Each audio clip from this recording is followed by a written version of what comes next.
রাজ্যে বিদ্যমান ভয়াবহ বন্যা পরিস্থিতির কারণে নিত্য প্রয়োজনীয় সামগ্রীর মূল্যসহ পেট্রোপণ্য এলপিজি সিলিন্ডার সরবরাহ যাতে স্বাভাবিক থাকে সে বিষয়ে খাদ্য দপ্তর আগাম উদ্যোগ নিয়েছে। বন্যার কারণে বাজারে নিত্য প্রয়োজনীয় সামগ্রীর মূল্য কোনোভাবেই যাতে স্বাভাবিকের চেয়ে বৃদ্ধি না পায় এবং অত্যাবশ্যকীয় সামগ্রীর কালোবাজারি প্রতিরোধে রাজ্যের খাদ্য দপ্তর সচেষ্ট হয়েছে।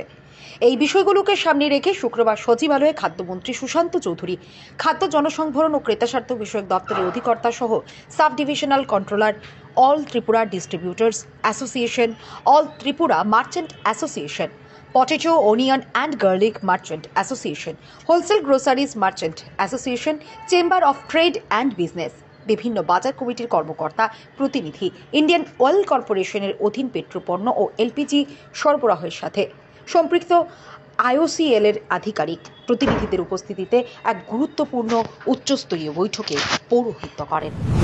আমরা ম্যানেজমেন্ট সভা দিয়েছে আর হয়তো একদিন দুই দিন বৃষ্টি কিন্তু তারপর আস্তে আস্তে একটু শুকনা দিয়ে হলো। আগরতলা শহরও তাই আপনারা দেখছেন জল লাইন মেনেছে।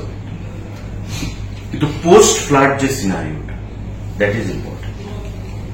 ডায়রিয়া, কলেরা, বিভিন্ন ভেক্টরবর্ন ডিজিজ, জলবাহিত বিভিন্ন রোগ।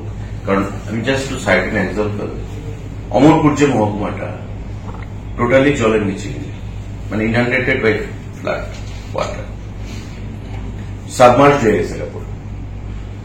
মানুষের টিন দেখা যেতেছে বাড়ি করে, যেগুলো টিলা এলাকা সেগুলোতে বা উঠছে না, কিন্তু লো ল্যান্ড যেগুলো সেগুলো মানুষের মানে সাবমার্জ হয়ে গেছে কিছু